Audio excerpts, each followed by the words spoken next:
Hey, so these are the 5 exercises that I would recommend doing.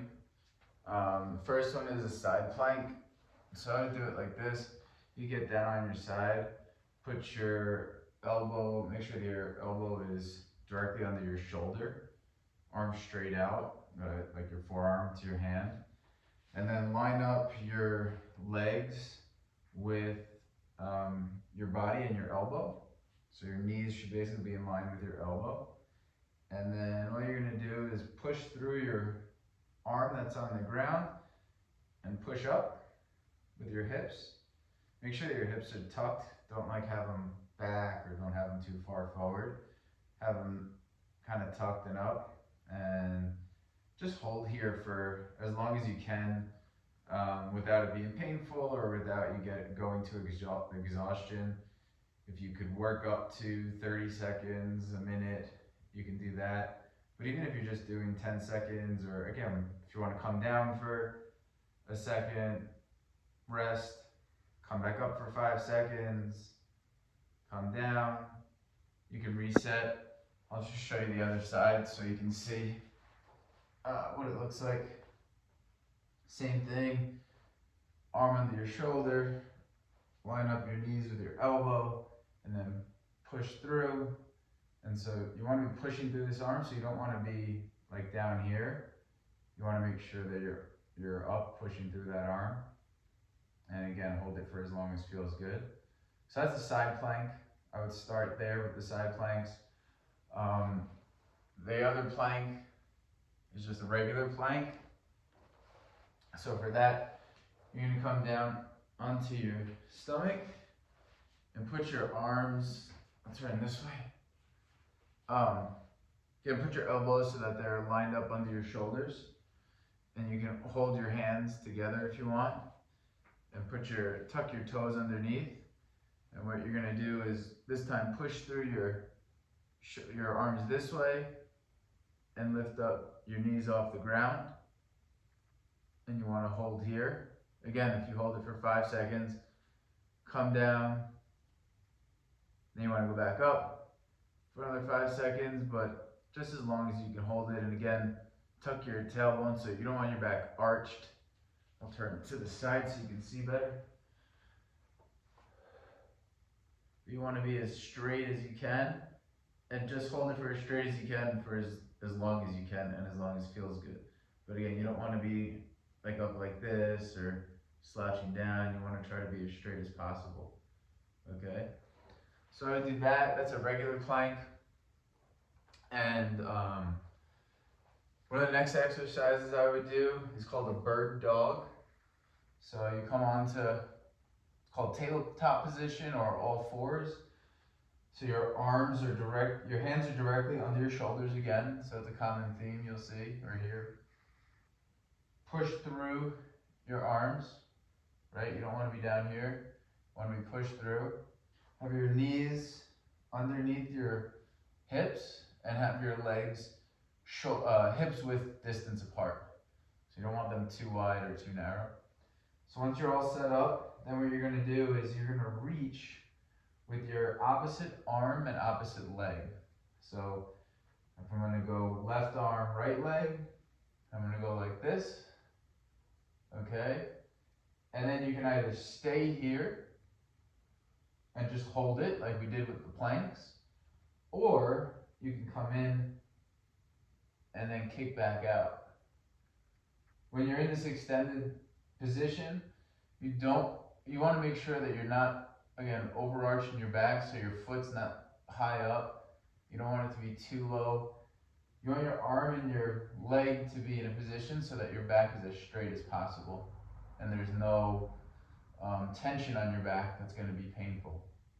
So again, you can hold it here, or you can come in and out. Might be a little bit more challenging, so maybe just holding it might feel good. And this will work your core, and it'll also work your glutes, which will be good.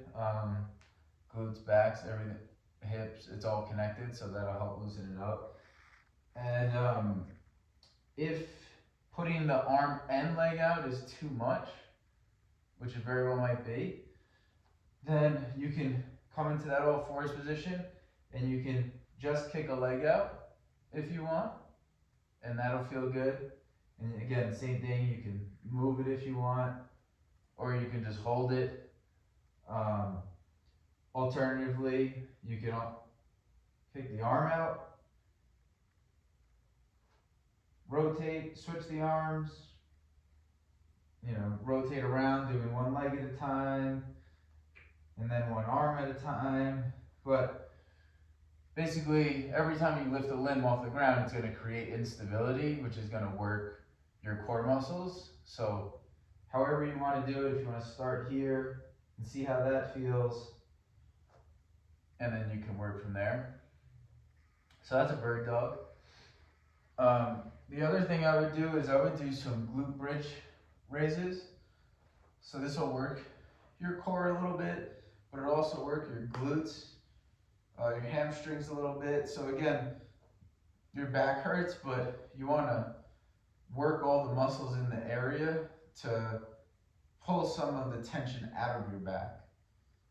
By working your glutes, working your legs, working your core, it's going to relieve the pressure on your back. So these glute bridges are good, pretty simple. You lay down on your back, bring your feet, so your legs, you want to be hips width distance, and then you want your feet to be close enough so that you can touch your heels with your fingertips. And then what you're going to do is you're going to tuck your tailbone. So basically what that means is you want it so that you can't slide a hand under your back if you wanted to. So there's no space between your back and the floor, right? If your back was arched, and now I can put my hand there. So if you tuck that tailbone, right, rotate it this way, now I can't get my arm there. That's where you want to be, so there's no pressure on your back. And then what you're going to do is just push through your feet. Just think about pushing through your feet and slowly lift your butt up off the ground. Okay? And squeezing your glute muscles. Okay? And with your arms, you can either keep them out here and push them through the floor, which will give you more stability. It'll take some pressure off your back.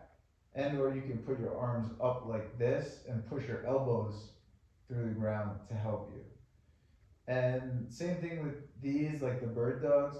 You can either just stay up here and hold it for as long as you can, and you'll start to feel some fatigue and burning in your glutes. Or you can come down and then push back up. And you can do some reps. As many reps as feels good to you.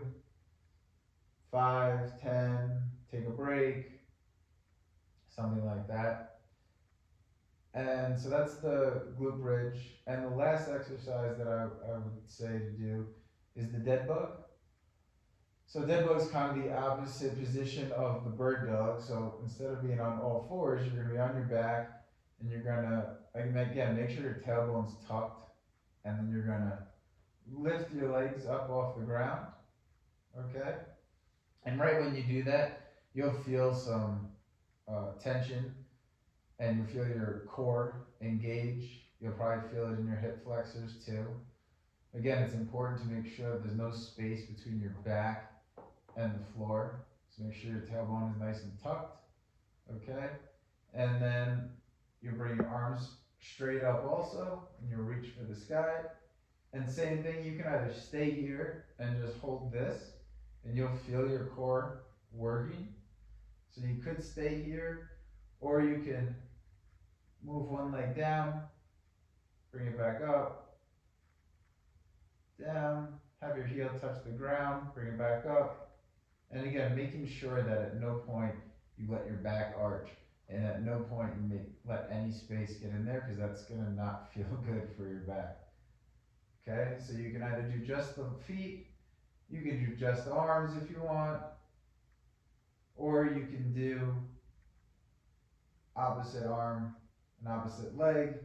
So it's basically like the opposite of the bird dog that we did earlier. And so you can do reps here, okay, alternating.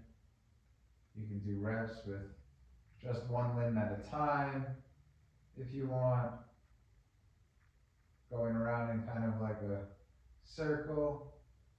Or like I said, you can just stay right here and hold this for 10 seconds, 15 seconds, whatever feels good for you. But those are the exercises that I would recommend. Try those. I would say do them first thing in the morning. This way you just get it over with. You wake up, you do it. I know I wake up and I'm in the most pain when I wake up. That's why I do a lot of this stuff in the morning. So it might feel good to do it in the morning, and then also this way you don't have to think about it later in the day. If you want to do it another round again before bed or something, that's fine. But I would try to do it in the morning and shoot for 5 to 10 total minutes of exercise, and do it every day and take it from there. See how you feel, see if you start getting stronger and you feel better, and you could always do more, but I would start there and see how that works.